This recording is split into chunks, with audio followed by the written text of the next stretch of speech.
नमस्कार दोस्तों, JD take में आप सबका स्वागत है। तो आज के इस वीडियो में हम विंडोज़ के बारे में डिस्कस करेंगे। कौन सा विंडोज़ आपको इंस्टॉल करवाना है, एक पायरेटेड इंस्टॉल करना है या एक बाई करके इंस्टॉल करना है। आप विंडोज़ 7 यूज़ करो, 10 या 11 जो भी यूज़ करो, आपको बाई करके लगाना है या पायरेटेड लगाना है। देखिए, पायरेटेड में एक बात होती है, जो आपको इंस्टॉल करता है, जो टेक्नीशियन आपके पास इंस्टॉल करवा देता है विंडोज़ 10 या 11, वो बोलता है कि ये जो किया हुआ लाइफ टाइम है।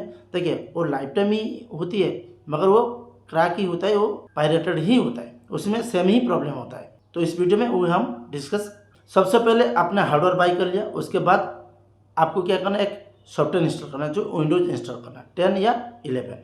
तो उसके बाद एक नॉर्मल आपका एक विंडोज़ इंस्टॉल करवा देते हैं, जो आपको लाइफ टाइम चल जाता है। एक की आपको प्रोवाइड मिल जाएगा, जो हर कोई आप ही नॉर्मली नेट से डाउनलोड करके भी इंस्टॉल कर दोगे, कोई प्रॉब्लम नहीं आएगा, वो भी लाइफ टाइम तक चलेगा। मगर उसमें क्या प्रॉब्लम आएगा, देखिए, जो मेरा एक्सपीरियंस मैं आपको बोल रहा हूँ, वो आपको 1 साल या 2 साल में एक बार फॉर्मेटिंग करने की ज़रूरत ही पड़ जाएगा। देखिए, फॉर्मेटिंग करने से आपको बोलेंगे तो कोई प्रॉब्लम नहीं है, हम 100-150 रुपये में फॉर्मेट कर देंगे, क्या फ़ायदा है। देखिए, कोई भी प्रॉब्लम नहीं है, अब ऐसे हो रहा है तो करने दो, कोई प्रॉब्लम नहीं है। प्रॉब्लम कहाँ पर होगा, मैं आपको एक एग्जांपल देके समझा रहा हूँ। एक मेडिसिन स्टोर है, उसमें पायरेटेड विंडोज़ है, सॉफ्टवेयर है, तो माइक्रोसॉफ्ट को पता चल रहा है इसमें एक सॉफ्टवेयर है जो भी इम्पोर्टेंट है, मेडिसिन का सॉफ्टवेयर है, क्योंकि उसके प्लेटफॉर्म में सॉफ्टवेयर डाला हुआ है, तो उसको पता चल जाता है। ठीक है, तो क्या करेगा वो, 7 महीने, 8 महीने, 1 साल के बाद क्या करेगा, वो विंडोज़ को करप्ट करवा देगा। तो करप्ट करने से क्या होगा, उसका जो 2 दिन का बैकअप नहीं लिया होगा, तो वो नहीं ले पाएगा। पिछला 2-3 दिन का बैकअप मिल जाएगा उसको, फॉर्मेटिंग करेगा, फिर से सॉफ्टवेयर को इंस्टॉल करेगा, फिर कंपनी को फ़ोन करेगा, एक्टिवेशन कर लेगा, जो उसका जो मेडिसिन का जो सॉफ्टवेयर है वो एक्टिव हो जाएगा। फिर 2 दिन का बैकअप उसको नहीं मिलेगा, फिर 2 दिन जो काम बंद हो गया, उसका जो मैनुअल रिकॉर्ड है उसे भी एंट्री करना है, तो 5-6 दिन का काम का लॉस, टेंशन, सारा कुछ उससे झेलना पड़ेगा। तब जाकर वो क्या करेगा, जो मुझे ऐसे प्रॉब्लम क्यों हो रहा है, तो उसके सजेस्ट आएगा कि आपको एक ओरिजिनल विंडोज़ इंस्टॉल करना चाहिए, तो वह एक ओरिजिनल विंडोज़ ले लेगा। तो वहीं पर माइक्रोसॉफ्ट ऐसे ही प्लान करके हर किसी को ओरिजिनल विंडोज़ बाई करवाता है। और जिसके पास कोई ज़रूरत है, नॉर्मल पीसी है, गेम देख रहा है, थोड़ा बहुत काम कर रहा है, नेट का काम कर रहा है, तो उसे बाई करने की कोई ज़रूरत नहीं है। अगर कोई प्रॉब्लम आ रहा है, फिर से फॉर्मेटिंग करवा देगा, फिर नया विंडोज़ हो गया, फिर चलाएगा।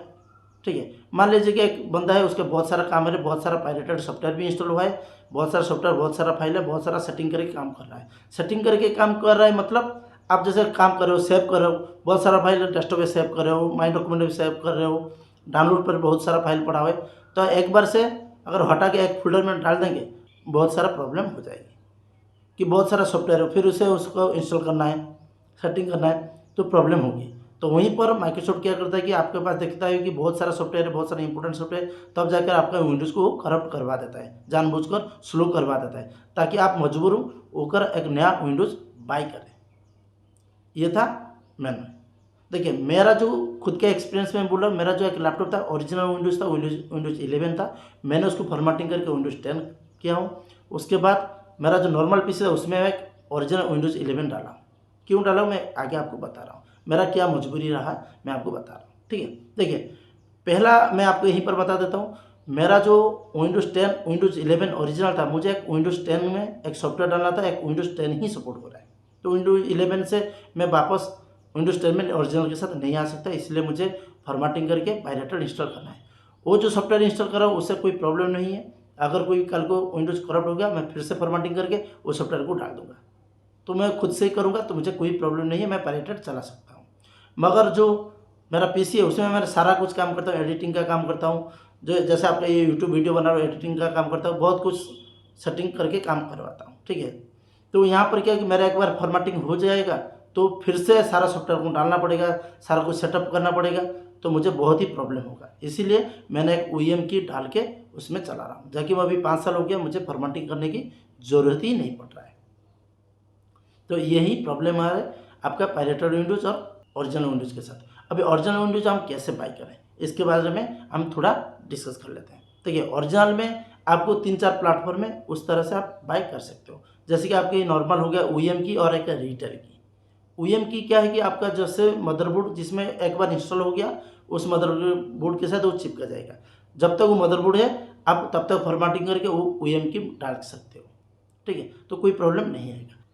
देखिए रीटेल की क्या है कि आप मदरबोर्ड चेंज करोगे तभी आप रीटेल की यूज कर सकते हो, मतलब आपके पास जब तक की है आप रीटेल की को यूज कर सकते हो, एक ही पीसी उसमें चलेगा। ठीक है, ये हो गया। अब बाई कहाँ से करें? देखिए बहुत सारा बोलते हैं कि OEM की जो होता है वो एक कंपनी, मान लीजिए कि एक लैपटॉप कंपनी है, वो बल्क में बहुत सारा की उठाता है वो अपने लैपटॉप में डालने के लिए, वो सही है। मगर वो क्या करता है कि लैपटॉप में डालकर बाकी बहुत सारा जो की है वो बेच देता है।